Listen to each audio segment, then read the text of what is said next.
नमस्कार.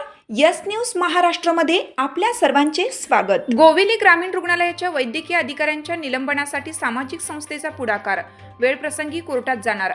10 महिन्याच्या बाळाला मुदत संपलेले औषध देण्याचा मुद्दा चांगलाच तापला असून गोरगरीब, आदिवासी, कष्टकरी, पीडित यांच्यासाठी काम करणाऱ्या परहित चॅरिटेबल ट्रस्ट या सामाजिक संस्थेने गोवेली ग्रामीण रुग्णालयाच्या जबाबदार वैद्यकीय अधिकाऱ्यांच्या निलंबनासाठी पुढाकार घेतला असून आरोग्यमंत्री, पालकमंत्री, खासदार डॉक्टर श्रीकांत शिंदे, आमदार कुमार आयलानी, आरोग्य उपसंचालक डॉक्टर अशोक नंदापूरकर, आरोग्यमंत्र्यांचे OSD अमोल भोर इत्यादी सर्वांना पत्रव्यवहार केला असून प्रत्यक्षात भेटही घेणार असल्याचे संस्थेचे अध्यक्ष समाजसेवक विशालकुमार गुप्ता यांनी सांगितले.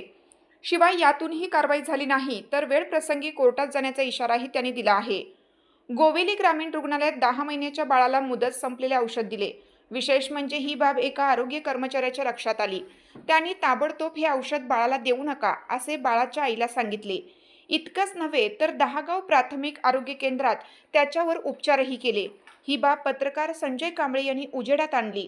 यावर स्वतःची चूक मान्य न करता गोवेली ग्रामीण रुग्णालयाच्या वैद्यकीय अधीक्षकांनी श्री कांबळे यांना बातमीच्या चौकशीकामी कार्यालयात दुपारी 4 वाजेपर्यंत येण्याची व्हॉट्सअपद्वारे पत्रातून विनंती केली. ते गेलेही, मात्र वैद्यकीय अधीक्षकांनी त्यांचा अपमान करून त्यांच्यावर दबाव, धमकी देऊन पदाचा गैरवापर करण्याचा प्रयत्न केला. परंतु परहित या सामाजिक संस्थेने विषयाचे गांभीर्य लक्षात घेऊन बाळाच्या जीवाशी खेळ करणाऱ्या या वैद्यकीय अधीक्षकांवर निलंबनाची कारवाई करण्यासाठी आरोग्यमंत्री, आरोग्य उपसंचालक, पालकमंत्री, खासदार, आमदार यांना पत्रव्यवहार केला. तसेच लवकर यांची भेट घेऊन कारवाईसाठी आग्रह धरणार असल्याचे सांगितले. विशेष म्हणजे बाळाच्या आईने या निष्क्रिय, कामचुकार वैद्यकीय अधिकाऱ्यावर कारवाई करावी अशी लेखी तक्रार देखील दिली आहे. त्यामुळे शासनाकडून या अधिकाऱ्यावर कारवाई न झाल्यास आपण कोर्टात जाणार असल्याचे संस्थेचे अध्यक्ष समाजसेवक विशालकुमार गुप्ता यांनी सांगितले. यस न्यूज महाराष्ट्रासाठी संजय कांबळे, सहसंपादक. म्हणून लोक त्यांच्याकडे जातात आणि हे डॉक्टर असे धोका करतात. असे धोका का करतात?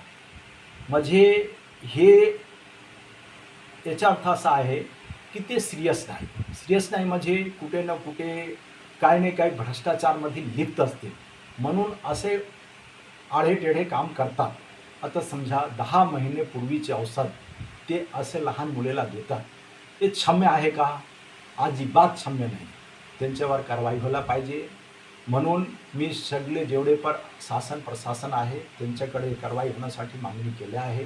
जर माझ्या मनाप्रमाणे न्याय मिळणार नाही तर मी याच्याबद्दल मोठं आंदोलन करणार असं मी ठरवले आहे. तुमची साथ आमची. यस न्यूज महाराष्ट्र चॅनलला लाईक करा व सबस्क्राईब करायला विसरू नका.